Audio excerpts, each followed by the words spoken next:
బెంగాల్లో జరుగుతున్న వరుస అత్యాచార ఘటనలు అక్కడి మహిళల రక్షణ గురించి అనేక ప్రశ్నలు లేవనెత్తుతున్నాయి. ఇప్పుడు కోల్కతాలో మరొక దారుణం చోటు చేసుకుంది. ఆర్జికల్ హాస్పిటల్ ఘటన మరొక మెడికల్ స్టూడెంట్ పై అత్యాచార ఘటన చోటు చేసుకుంది. బాధితురాలు దుర్గాపూర్లోని ఒక ప్రైవేట్ మెడికల్ కాలేజ్లో స్టూడెంట్గా తెలుస్తోంది.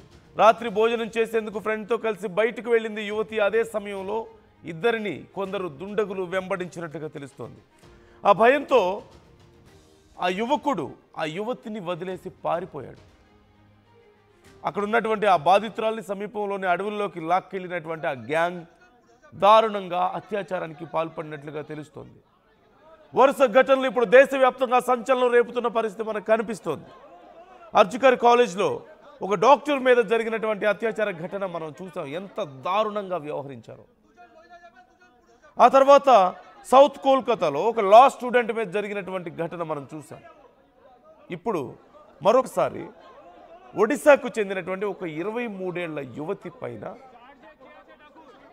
ఆ యువతి దుర్గాపూర్లో శోభాపూర్ సమీపంలో ఉన్నటువంటి ఒక ప్రైవేట్ మెడికల్ కాలేజ్లో ఎంబీబీఎస్ చదువుతున్నట్లుగా తెలుస్తోంది. అయితే హాస్టల్లో ఉండేటువంటి ఆ యువతి తన ఫ్రెండ్తో కలిసి బయటికి వెళ్ళింది. భోజనం చేయడానికి నైట్ టైంలో బయటికి వెళ్తే సడన్గా వాళ్ళని ఎవరో వెంబడిస్తున్నారు. ఒక గ్రూప్ ఆఫ్ పీపుల్ వాళ్ళ వెంట పడుతున్నారు. వాళ్ళు పరిగెత్తు ఉన్న సమయంలో భయపడినటువంటి అక్కడ ఉన్నటువంటి వ్యక్తి, అంటే ఆ యువతితో ఉన్నటువంటి మరొక యువకుడు భయపడి ఆ యువతిని వదిలేసి పారిపోయినట్లుగా తెలుస్తుంది. ఆ యువతిని పట్టుకుని దగ్గరలో ఉన్నటువంటి అడవిలోకి లాక్కు వెళ్ళినటువంటి ఆ గ్యాంగ్ ఆ యువతి మీద సామూహిక అత్యాచారానికి పాల్పడ్డారు. ఇప్పుడు ఆ యువతికి చికిత్స అందిస్తున్నట్లుగా తెలుస్తోంది. ఈ నేపథ్యంలో ఆ కాలేజ్ దగ్గర పెద్ద ఎత్తున ఆందోళనకు దిగారు విద్యార్థులు. మిగతా కాలేజీల నుంచి కూడా అక్కడికి భారీగా తరలి వస్తున్నట్లుగా తెలుస్తోంది. ఆ యువతికి న్యాయం చేయాలని, ఈ దారుణానికి పాల్పడ్డ వాళ్ళని కఠినంగా శిక్షించాలంటూ డిమాండ్ చేస్తున్నారు. మరోవైపు రాజకీయ దుమారం సైతం రేగుతోంది. ఇప్పటికే బెంగాల్లో శాంతి భద్రతలు కరువయ్యాయని, వరుస దాడులు జరుగుతున్నాయని, రోహింగ్యాల విషయంలో ఎంత పెద్ద గొడవ జరిగిందో మనం చూసాం. అట్ ది సేమ్ టైం వరుస అత్యాచార ఘటనలు కూడా అక్కడ సంచలనంగా మారుతున్నాయి.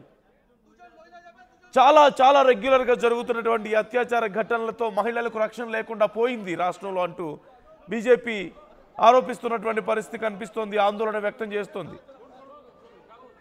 అక్కడి ప్రభుత్వం ఫెయిల్ అయిందని, మమత ఫెయిల్ అయ్యారంటూ చెప్తున్నారు బీజేపీ.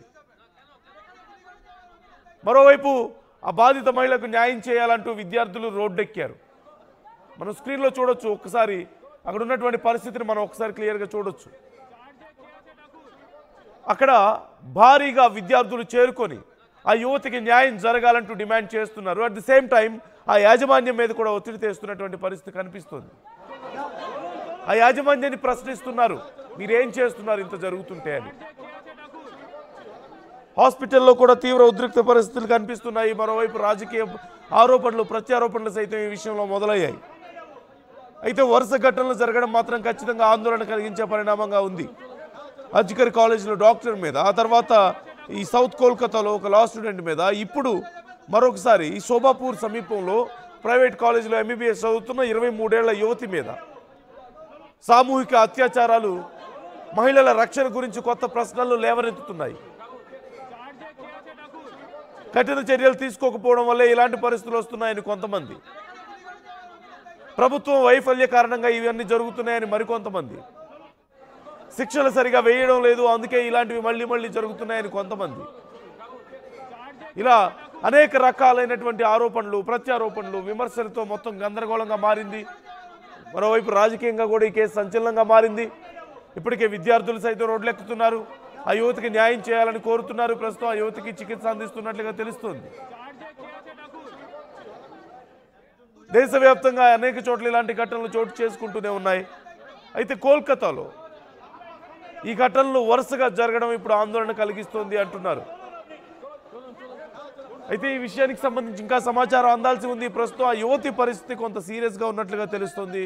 చికిత్స అందిస్తున్నారు. మరోవైపు పోలీసులు అక్కడ ఉన్నటువంటి సీసీ ఫుటేజ్ ఆధారంగా ఈ కేసుకు సంబంధించి విచారణ చేస్తున్నట్లుగా తెలుస్తోంది. అతి త్వరలోనే వారిని గుర్తిస్తాం, ఎవరు దాడి చేశారో, ఎవరు అత్యాచారానికి పాల్పడ్డారో వారిని గుర్తిస్తామంటున్నారు.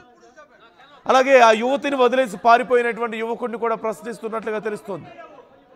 ఎవరు వెంటపడ్డారు, ఎందుకు వెంటపడ్డారు, ఎలా జరిగింది ఈ ఘటన అనే దానికి సంబంధించి ప్రశ్నిస్తున్నట్లుగా తెలుస్తోంది.